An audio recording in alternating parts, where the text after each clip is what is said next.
ابو داؤد نسائی ابن ماجہ سے راوی ہے کہ رسول اللہ صلی اللہ تعالی علیہ وسلم نے فرماتے ہیں کہ جس نے حج کیا اور رفث یعنی فحش کلامی نہ کیا اور فسق نہ کیا یعنی گناہوں سے باز رہا تو ایسا لوٹا جیسے اس دن کے ماں کے پیٹ سے پیدا ہوا تھا۔ سبحان اللہ۔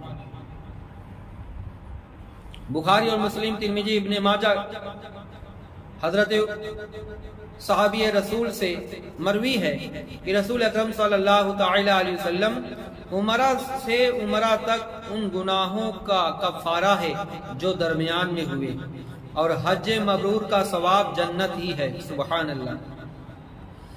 نبی اکرم صلی اللہ علیہ وسلم فرماتے ہیں کہ حج ان گناہوں کو دفع کر دیتا ہے جو پیشتر پہلے ہوئے ہیں۔ ابن ماجہ کی حدیث پاک ہے کہ رسول اللہ صلی اللہ علیہ وسلم نے فرمایا، حج کمزوروں کے لیے جہاد ہے، حج کمزوروں کے لیے جہاد ہے۔ ام المومنین حضرت عائشہ صدیقہ رضی اللہ تعالی عنہا سے ابن ماجہ نے روایت کی کہ میں نے عرض کیا، یا رسول اللہ صلی اللہ علیہ وسلم، عورتوں پر جہاد ہے؟ فرمایا ہاں، ان کے ذمہ وہ جہاد ہے جس میں لڑنا نہیں، حج اور عمرہ ہے۔ سبحان اللہ۔ اور عبداللہ بن مسعود سے مروی ہے کہ رسول اکرم صلی اللہ علیہ وسلم فرماتے ہیں، حج اور عمرہ محتاجی اور گناہوں کو ایسے دور کرتے ہیں جیسے بھٹی لوہے اور چاندی اور سونے کو کے میل کو دور کرتی ہے، اور حج مبرور کا ثواب جنت ہی ہے۔ سبحان اللہ۔ اور مدینے والے مصطفیٰ صلی اللہ تعالی علیہ وسلم ارشاد فرماتے ہیں، فرمایا رمضان میں عمرہ میرے ساتھ حج کے برابر ہے۔ سبحان اللہ۔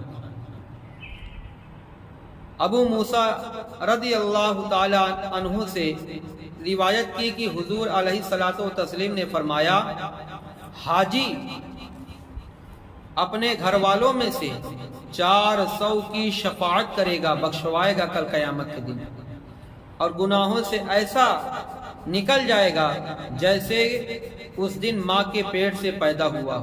سبحان اللہ۔ اللہ تعالی ہم سبھی کو مال و دولت دے تو حج کی توفیق دے۔ اور رسول اکرم صلی اللہ تعالی علیہ وسلم کو فرماتے ہوئے سنا، جو خانہ کعبہ، حضرت ابو ہریرہ کہتے ہیں کہ میں نے نبی کریم صلی اللہ علیہ وسلم فرماتے ہوئے سنا، جو خانہ کعبہ کے قصد سے، ارادے سے آیا اور اونٹ پر سوار ہوا، تو اونٹ جو قدم اٹھاتا اور رکھتا ہے، اللہ تعالیٰ اس کے بدلے 100 اس کے لیے نیکی لکھتا ہے اور خطا کو مٹاتا ہے اور درجہ بلند فرماتا ہے، یہاں تک کہ جب خانہ معظمہ کے پاس پہنچا اور طواف کیا، صفا مروہ کے درمیان سعی کی، پھر سر منڈوایا یا بال کتروائے، تو گناہوں سے ایسا نکل گیا جیسے اس دن ماں کے پیٹ سے پیدا ہوا تھا، جیسے بچہ پیدا ہو کوئی بے خطا ہے۔ اسی کے مثل حضرت عبداللہ بن عمر رضی اللہ تعالی سے مروی ہے کہ رسول اکرم صلی اللہ تعالی علیہ وسلم فرماتے ہیں، جو مکہ سے پیدل حج کو جائے یہاں تک کہ مکہ واپس آئے، اس کے لیے ہر قدم پر 700 نیکیاں حرم شریف کی نیکیوں کے مثل لکھی جائے گی۔ کہا گیا، حرم کی نیکی کیا ہے، کیا مقدار ہے؟ فرمایا، میرے آقا صلی اللہ تعالی علیہ وسلم نے کہ ہر نیکی لاکھ نیکی ہے، تو اس حساب سے ہر قدم پر 7 کروڑ نیکیاں ہوئیں۔ واللہ ذو الفضل العظیم۔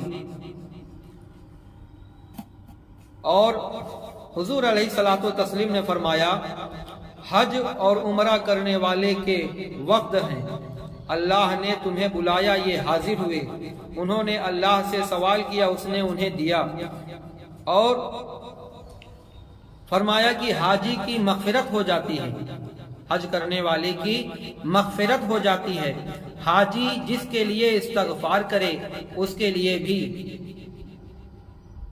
اور رسول اکرم صلی اللہ تعالی علیہ وسلم ارشاد فرماتے ہیں، بحال شریعت حصہ ششم چھٹے حصے میں کہ رسول اکرم صلی اللہ تعالی علیہ وسلم فرماتے ہیں کہ حج فرض جلد ادا کرو، کیا معلوم کیا پیش آئے، اور